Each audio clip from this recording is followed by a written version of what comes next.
现在正在看视频的你，有没有想过苹果手机是如何制造出来的？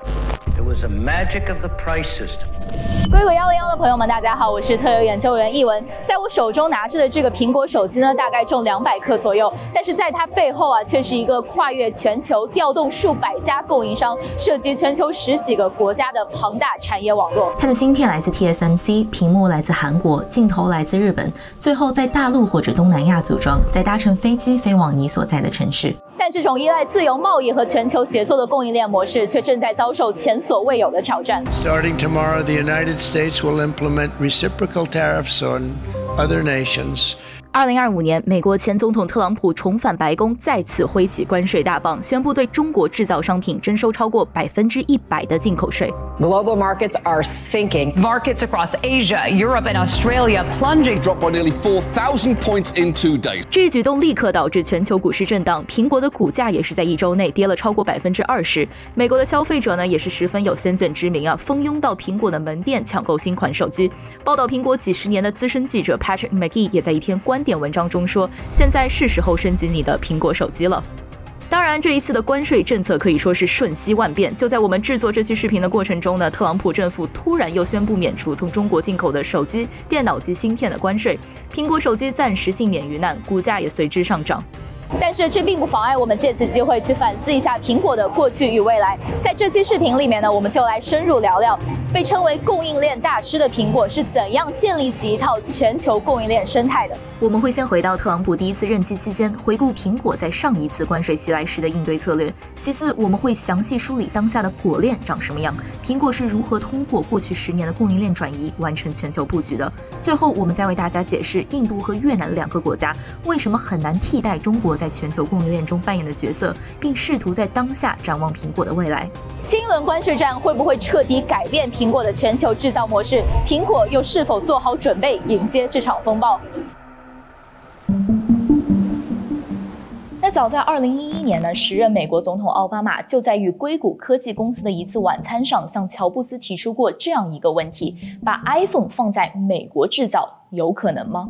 那一年，苹果出售了将近7000万 iPhone、3000万 iPad 和5900万的其他苹果产品，这些产品几乎都产自美国以外。当时乔布斯的回应是不能。 那其实2012年的时候，库克也有过类似的尝试啊。当时呢，他宣布要在德克萨斯州奥斯汀的工厂生产一台零售价3000美元的 Mac 电脑，而这台电脑就会被打上美国组装的标签。 但是后来，这项美国制造的计划严重滞后啊，原因竟然是苹果找不到足够多的螺丝钉。那时在德州，苹果依赖一家只有20名员工的车间，每天最多只能生产1000颗螺丝钉。螺丝钉短缺导致这款电脑的销售推迟了好几个月，最终苹果不得不从中国订购。经历了这样的惨痛教训，也就有了库克之后那个著名的论断。In the U.S., you could have a meeting of tooling engineers, and I'm not sure we could fill the room. In China, you could fill multiple football fields. 所以苹果才一直没有把宝压在美国生产上，而是半强制性的要求中国供应链厂商出海。直到今天，苹果也谨慎的没有提过要将生产线全部移动到美国国内。科技媒体404 Media 甚至断言，美国制造的 iPhone 几乎是痴人说梦。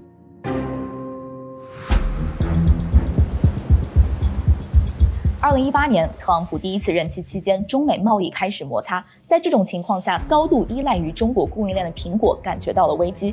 可是呢，我们从最终的结果来看啊，其实苹果在第一次贸易战期间并没有受到很大的影响。当时呢，库克做了2件事：一是转移供应链，第二是白宫游说。 其实早在2016年，特朗普第一次当选总统前后呢，大部分的科技公司 CEO 是选择回避与政府的对话的。这其中就包括当时 Uber 的 CEO Travis Kalanick， 还有现在在政坛十分活跃的 Elon Musk。但是库克却不同，虽然在移民、种族以及科技监管问题上与政府分歧明显，库克依然频繁出现在白宫。 库克的策略呢也并不复杂，他说话的方式就像在和另一位企业家交流。他告诉特朗普，我们都是在经营一家成功的美国公司，请帮我维持这个成果。除了之前提到的奥斯汀工厂以外呢，苹果也是下了血本，承诺对美国制造业和创造就业机会的投资。Apple detailing how it's going to accelerate its pace of U.S. investments and job creation, saying it's going to make a $350 billion contribution to the U.S. economy over the next 5 years, and the company breaking down how it gets that number. 当时苹果保证2018年在美国国内供应商上的支出会达到550亿美元，并在5年内创造超过2万份工作。我们也可以在大量公开资料中看到特朗普对库克和苹果的态度转变。2016年在竞选过程中，特朗普曾经指责苹果将生产和制造都放在中国进行。到了2019年，虽然他仍然坚持苹果应该把工厂搬回美国，但可以听出他对库克本人的态度已经有所缓和。I told Tim Cook, who's a friend of mine, who I like a lot, make your product in the United States. Build those big, beautiful plants that go on for miles, it seems. Build those plants in the United States. I like that even better. 2019年8月，特朗普宣布对中国商品加征新一轮关税时，特意提到了苹果在短期内会因此受到来自三星的竞争压力。Now the problem was that Samsung, a competitor, good competitor, wouldn't be paying tariffs, and Tim Cook would. I got to help him out short term with that problem. Because it's a great American company. Samsung is in South Korea. Not fair. 这些努力最终换来了成果。苹果成功将 Apple Watch 和蓝牙耳机等产品移出了2019年的关税清单，避免了直接冲击。虽然白宫坚称没有特殊待遇，但苹果确实比其他科技公司更早获得了豁免。同一时间，库克也没有忽视与中国方面的关系。苹果在中国的供应链雇佣了超过300万人，几乎一半的供应商工厂都设在中国大陆。如果苹果离开中国，损失的不只是市场，更可能是整个硬件体系。那2019年呢，在中国生产的苹果手机最终并不在特朗普政府向中国商品征收的2500亿美元关税名单中，这其中都要归功于当年58岁的库克。而7年之后的今天，对于这次的关税战，库克依然选择了使用同样的策略。首先依然是稳住白宫。根据华盛顿邮报，库克与美国商务部长 Howard Lutnick 进行了通话，讨论关税对 iPhone 价格的潜在影响。虽然没有明确的证据表明特朗普政府4月初宣布对智能手机、电脑等电子产品暂时免征关税和库克的游说有关，但这至少为苹果争取到了一定的缓冲期。在中美两国政府之间保持微妙的平衡，在各方力量当中找到灰色缓冲区，这是库克时代苹果的一大特征。相比起果断撤出或者强硬对抗，苹果的选择更像是一种现实主义的延续，在大国竞争当中继续活着，继续出货。除了稳住白宫，苹果也在做两手准备，积极调整其供应链布局。据 Mac Magazine， 苹果已经开始在巴西生产 iPhone 16亿，这是苹果首次在中国或印度之外的国家启动新机型的生产。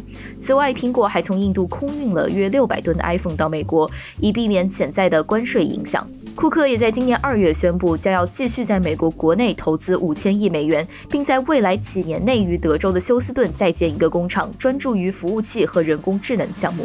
只是在当下，从美国政府公开表现的态度来看，美国制造好像板上钉钉。Army of millions and millions of human beings screwing in little screws to make iPhones. That kind of thing is going to come to America. It's going to be automated, and great Americans, the tradecraft of America, is going to fix them, is going to work on them. They're going to be mechanics. There's going to be HVAC specialists. There's going to be electricians. The tradecraft of America are high school educated Americans. The core to our workforce is going to have the greatest resurgence of jobs in the history of America to work on these high-tech factories, which are all coming to America. 知名苹果分析师郭明奇也在4月3日，特朗普第一次宣布解放日关税后发文称，若苹果不涨价，则整体毛利率估计显著减少8.5%到9%。即使4月11日，美国宣布将要把中国产苹果产品的关税从145%降至20%，苹果仍然面临供应链重组带来的巨大不确定性。从农历新年后集中补货的节奏也能看出苹果对此前景并不感到轻松。果然，4月25日，路透社就援引消息人士称，苹果计划在2026年底之前，把大部分卖到美国的 iPhone 都转移到印度生产。目前，苹果每年在美国市场售出6000万手机，其中80%都在中国生产。那要看到之后的故事会如何发生呢？我们要再把时间线拉回2018年前后，当时呢，整个全球电子制造业开始出现所谓的 G2 格局，也就是说各家企业需要准备2条供应链，分别服务于美国和中国。不过在此之前啊，苹果其实就已经开始未雨绸缪，将位于中国的生产线开始向世界其他地区转移了。直到 iPhone 4为止，所有的苹果产品都是由富士康制造和组装的。2011年，库克接任 CEO 后，选择了调整苹果的制造策略。2012年发布的 iPhone 4S 是苹果第一个由富士康及和硕同时生产的模型。2017年，苹果首次选择将供应链扩张到印度。2016年面世的 iPhone SE 是第一个在印度进行生产的模型。当时，苹果并非唯一一家这么做的公司，包括亚马逊和微软在内的科技公司也在这段时间将他们的生产移动到印度和越南。它只是把那个现有的在中国的生产流程，它已经完全就是打磨好了，每一步怎么样做最好，它已经就是研究出来了，然后它把它 copy 到印度去。从2018年开始，库克开始执行他的3+3战略。所谓3+3，就是要求苹果的各种产品都要求在中国有3家供应商，还要有3家在中国境外。一方面加强对供应链的管控，因为没有一家能真正做到主导，就势必会产生一定的牵制与竞价。另一方面则是规避地缘政治风险。2019年，富士康首先宣布其25%的产能位于中国以外，足以满足美国市场对 iPhone 的需求。立讯、歌尔、蓝思等重要的果链企业相继在越南、印度准备产能。一些重要的里程碑事件包括2019年，伟创开始在印度生产 iPhone 老机型；2020年，近30%AirPods 产能迁入越南；2022年，苹果将 iPhone 14的生产和组装也交给了印度的工厂。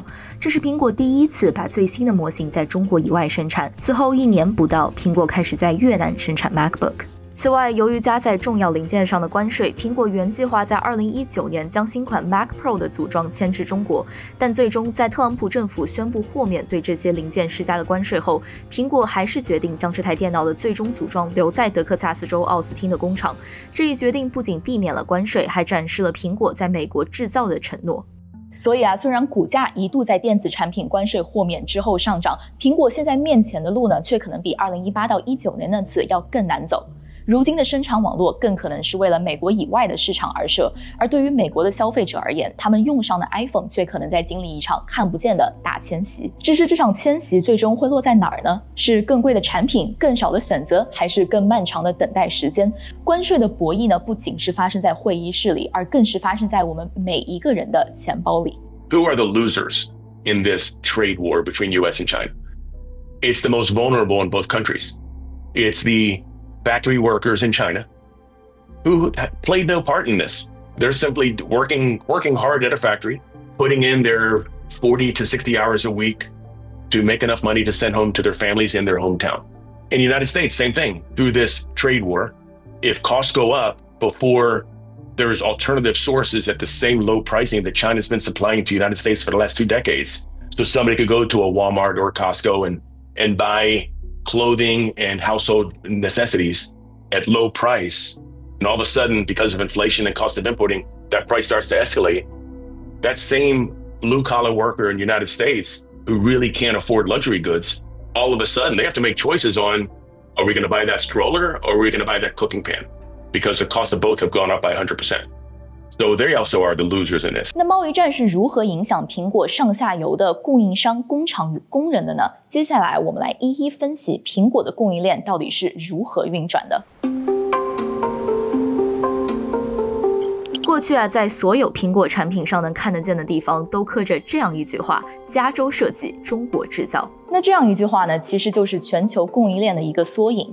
在当时，硅谷提供了最尖端的设计，而这些设计的落地却是在我们郑州、深圳的工厂里面，由工人一个个零件手工组装而成的。Apple designs the iPhone in Cupertino, but then it manufactures all over the world. And in fact, they don't even own their own supply chain. So in China, for example, their big manufacturer is Foxconn.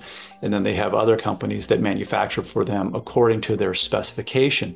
But then beyond Foxconn and their main supplier or main assembler, then you're going to have all the other suppliers, everything from screws to screens to cases, some of which are actually very low value added. Some are very specific to that product. and including the semiconductor itself. 而苹果对供应链本身也倾注了许多心血。我们知道，乔布斯在苹果的时候就以事无巨细的管理模式为人所知，这当然也包括供应链。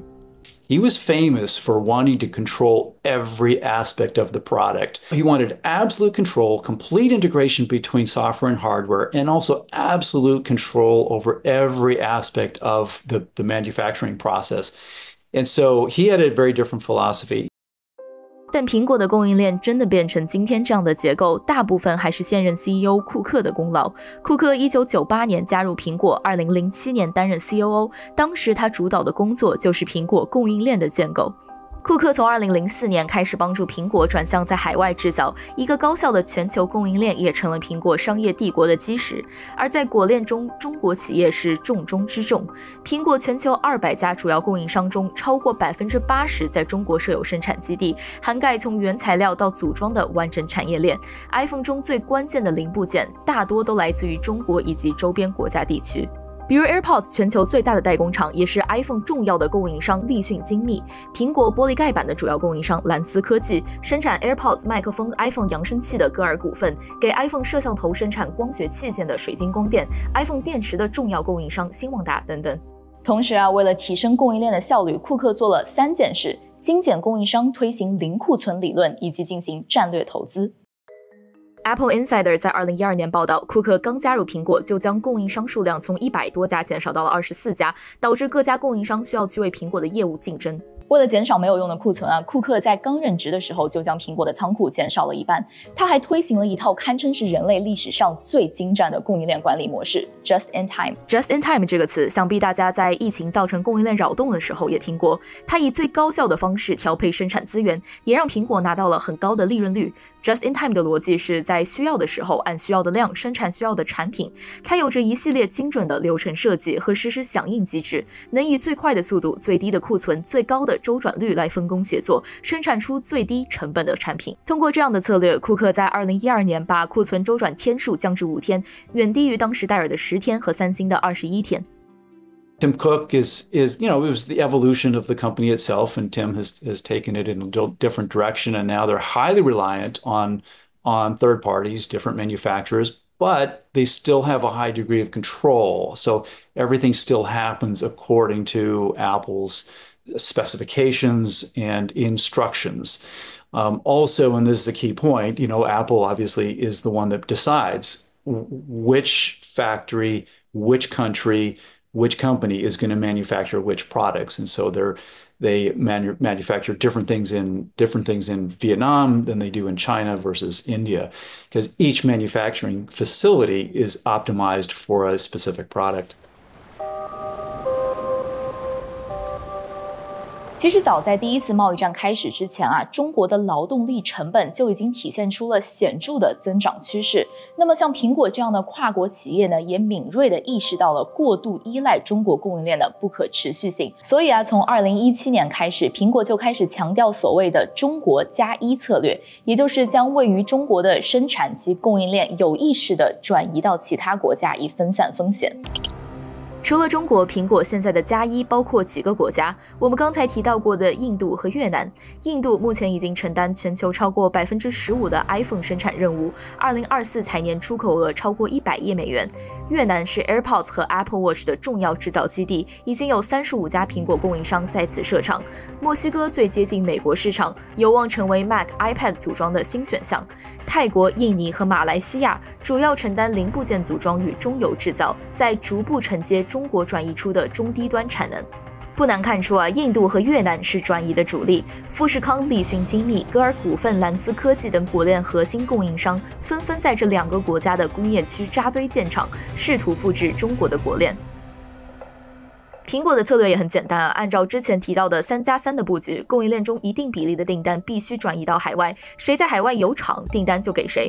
比如像富士康就是转移的比较迅猛的公司。2021年，富士康在越南北江省投资2.7亿美元建设工厂，生产 iPad 和 MacBook， 并且在2023年扩建该工厂。2024年6月，富士康斥资3.8亿美元在北宁省建设工厂，专门为苹果设备生产高精密主板。此后1个月内，又在越南北部广宁投资5.5亿建设产线，生产 Apple Watch 和 AirPods 组件。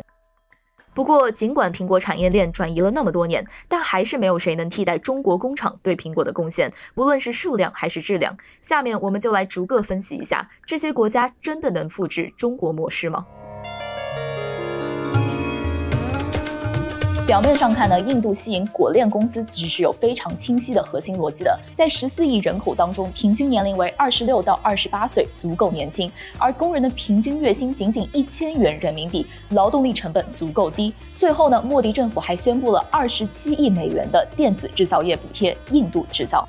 भारत में मैन्युफैक्चरिंग बढ़ाने में PLI scheme का रोल भी लगातार बढ़ता जा रहा है।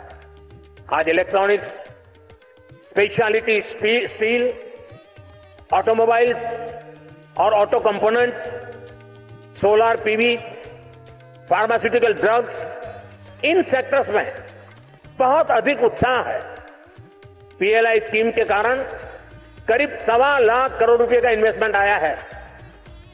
करीब 11 लाख करोड़ रुपए के प्रोजेक्ट बने हैं और एक्सपोर्ट में 4 लाख करोड़ रुपए की बढ़ोतरी हुई है।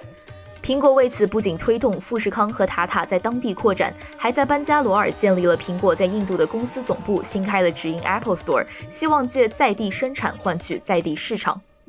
然而呢，现实远比纸面复杂。在印度工厂面临的第一道挑战是苹果生产线的重中之重——质量把控。在苹果供应链中有一个核心部分叫做 NPI， 是新品导入流程的缩写。简单来说，它就是一个全新设计的产品，从工程样机打磨、测试验证到量产投产之间的桥梁。一个新产品推出来，怎么样是最好的一个制造方法？这个其实是个非常长的研究过程，然后这个过程一直是在中国发生的，就是有一群工程师，然后富士康，然后包括也有其他的代工厂，比如说像那立讯啊之类的，然后他们就一起在自己工厂里面研究怎么样把这个 iPhone 这个流程给打磨出来。Viola 州是科技媒体 Reservoir 的记者，他曾经和团队前往富士康位于印度的工厂现场进行报道。他告诉我们，面对疫情期间中国工厂转运的影响及媒体对代工厂内劳工问题的关注，苹果产生了严重的危机感。当时苹果告诉供应商，我们需要在印度做到和中国一样的事情，尽管产量可能会小一点，但还是要尽可能把新产品研究和相应的 NPI 流程搬到印度。目标是在未来推出一个新产品的时候，中国和印度的工厂可以一起发货。这段时间，为了把控印度生产的 iPhone 质量，富士康派遣大量中国管理人员入驻印度。然而，即使在这种情况下，印度工厂的 iPhone 整机良品率也还是长期徘徊在85%到88%之间，远低于中国郑州富士康98%的黄金标准。这个数字差距看似不大，但当产能提高后造成的损失其实很大，因为每生产1000万部 iPhone 就意味着印度工厂要报废120万部，而中国工厂仅报废20万部。2023年，塔塔集团为苹果生产的外壳良率仅50%，意味着每2个组件就有1个沦为废品。之前我们提到，苹果计划在2026年年底之前实现从印度供应大部分卖到美国市场的 iPhone。这个计划意味着印度的产能需要在不到1年半的时间里提高1倍。印度目前遭遇了美国26%的对等关税，不过获得了暂时性豁免，双方正处于关税谈判当中。即使这样，这个计划能否真正落地还不好说。按照富士康的披露，它提高了2025到26财年的印度本地生产产能，计划提升到2500到3000万台。但富士康已经是苹果在印度最大的产能，和其他厂商一起能否完成6000万部的目标还很难说。那第二点与质量息息相关的呢，是工作效率。印度的制造业发展毕竟为时尚早，工人呢其实并不习惯工厂的工作模式。在印度京奈的富士康工厂，组装一部 iPhone 需要2到3名印度工人，才能抵得上1名中国工人的效率，人均效率仅为中国的50%到60%。印度劳动法也是强制规定每天工作最多8小时，并且在上午要有一个特定的进餐时间，上午和下午每2个小时需要休息一次，还有频繁的宗教节日停工，并且印度仍然存在高低种姓之分，高种姓和低种姓不能在同一个地方工作，这一点也导致印度充满了阶级矛盾。我们可能想象是一个印度工人他那个动作太慢，其实不是这样。其实从我和他们的交流来看，他的那个效率低的点其实不是一个人说打螺丝打的慢了一拍，而是他所有的环节好像都不如中国那么严丝合缝的卡得很紧，就是好像每个环节都慢了一点点。就甚至比如说印度他们习惯就比如说换班吧，他们要换2次班，在中国只要换1次，那这个换班的换1次班的这个时间就又浪费了好几分钟，就是你等一批人走了，然后一批人又进来要坐下，对于那个 iPhone 的生产速度来说就影响很大。然后印度像他们还要那个就是有那个喝上午茶下午茶，然后员工也会有休息的时间，然后这中间对于苹果来说又浪费了时间。最后印度政府朝令夕改，导致企业很难形成一个长远的策略。过去几十年里，几乎没有一个品牌在印度没有遭受不公平待遇，三星、小米、谷歌等等公司在印度都被政策罚款过。尽管莫迪承诺退还25%的设备投资，提供免税工业用地，但企业很快发现这是幻象。联邦与各邦层层加征的地方税、随时变更的劳工法案，以及针对外企的突击罚款，都让外企们如履薄冰。在印度，政策红利往往伴随着难以预见的合规风险。此外，由于印度人口众多、面积庞大，导致每个地区的习惯和风俗都不一样。有的地方支持建设工厂和国际运输，但有的地方却需要花费更多的时间和精力。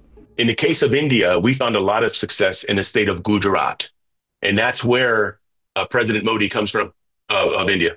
And within that state of Gujarat, there's the Adani Group, which is a very large corporation that spent a lot of money with their expertise to develop the port of Mundra. And therefore, you find manufacturing in Gujarat, shipping to the port of Mundra, works really well. Mundra is a world-class port. But with India is such a huge country, it's almost like a continent in its own in terms of its size. And you're dealing with a lot of different cultures, languages, religions within India. And each part of India works differently. Yeah, federally it's the same, but not every state operates the same way. Not every state is as efficient as Gujarat is.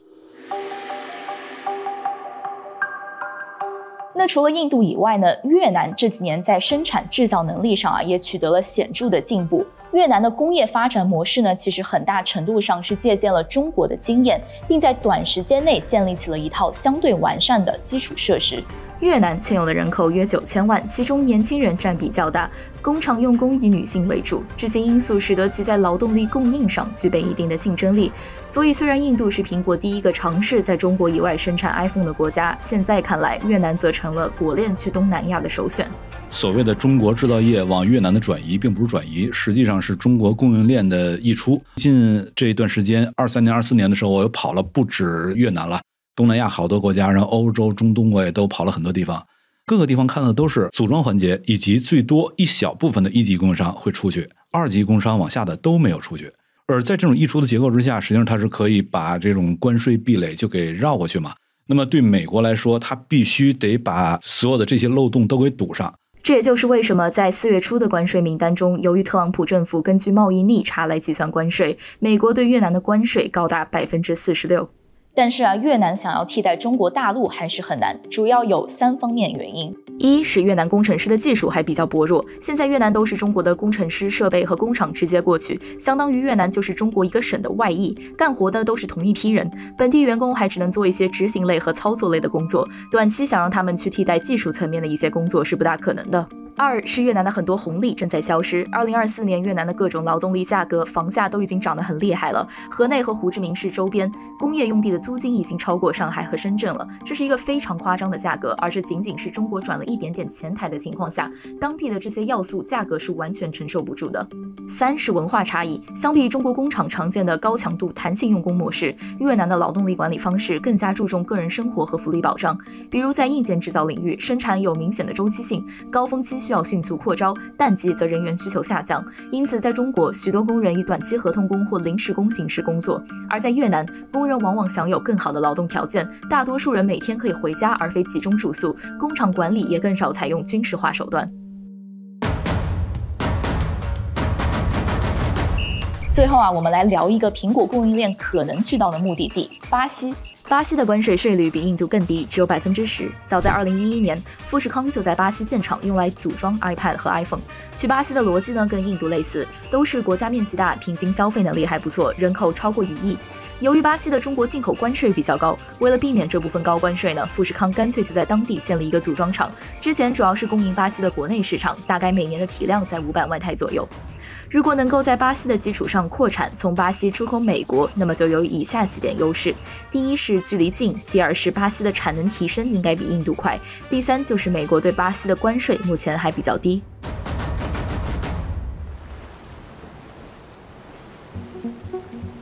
那我们和采访嘉宾聊下来呢，总结出有4点原因，让中国作为世界工厂的角色在短期内依然难以被取代。第一是制造经验的深度积累，以深圳为代表的制造重镇，几十年来一直承接全球电子产品代工服务，许多工厂有着20、30甚至40年的专业生产历史，并形成了极高的分工与专精程度。比如一家工厂只做遥控器，另一家则只做电视机背板，这种深度不是简单复制一条生产线就能学会的。第二是完善而本地化的供应链体系，上下游公司，也就是之前提到的成熟果链公司，比如在中国造手机，从镜头、芯片、模组到外壳、电池、包装盒，都可以在同一省份完成，这样在世界上几乎是独一无二的。反观东南亚国家，即使有生产线，也必须大量依赖从中国进口的元器件。So if you were to simply say, I want to move my plant from China to X, pick a country, doesn't really matter which country, the first question should be, where's my raw material coming from? Is it nearby or does it have to come from China? And this is the case in a lot of Vietnamese factories. Yes, they're using Vietnamese labor and Vietnamese export company on the bill of lading. It's not China anymore. However, where are they getting the raw material? Where are the plastics? Where are they getting their components, the IC chip or the engine or the mold for this product? Often it's still coming from China. 所以啊，哪怕你把生产线从中国搬到了越南，实际上只是把供应链拉长了。你要先把这些零件呢从中国出口到越南，再在越南进行组装，最后呢再出口到美国。那整个流程变得更加复杂了，但真正的依赖并没有消失。第三是高素质的劳动力结构。在中国的大城市，拥有本科甚至硕士学历的工人并不罕见，许多人能够胜任一线管理、工程调试、流程改进等复杂环节，这使得当产品出现突发问题时，现场人员可以及时沟通解决，大大提升了生产稳定性。第四是文化与工作意愿的差异。对于许多中国工人而言，他们已经习惯了工厂中快节奏的劳动，但对于印度和越南的工人，之前我们提到他们并不是传统意义上的制造业大国，所以对这份工作也需要一段适应的时间，这零零总总加起来，导致生产效率不如以前。所以啊，时至今日，这场供应链的大转移并没有能让苹果在今天摆脱地缘政治问题。彭博社4月13日报道，苹果目前在印度生产20%的 iPhone 手机。摩根大通预测，到2025年，越南将承担全球 AirPods 组装量的65%，以及 iPad 组装量的20%。那么，在详细梳理了苹果当下的全球供应链布局之后，你们认为离开了中国制造的苹果还能活下去吗？在这场关于 iPhone 关税和供应链的博弈中，我们看到的是技术、地缘政治、资本和劳动力之间复杂的牵扯与再平衡。对于企业来说，这是一场配置全球资源的持久战；对于政府来说，这是一场关于制造经济主权的豪赌；而对于像你我这样的普通人来说，这是一道道需要重新计算的账单，也可能是一份即将丢掉的工作。也许我们没有办法决定下一部 iPhone 产自哪里，也没有办法决定世界贸易的方向，但是在这场不断被重构的全球化当中，去了解供应链的脉络，就是在重新理解这个世界如何运转，也是在理解我们手中这部200克的小小设备究竟为什么如此轻但又如此重。这就是我们硅谷101这期视频的全部内容了，欢迎点赞、留言和转发，也欢迎告诉我们你对于美国制造与全球制造的看法。我是特约研究员一文，我们下期再见。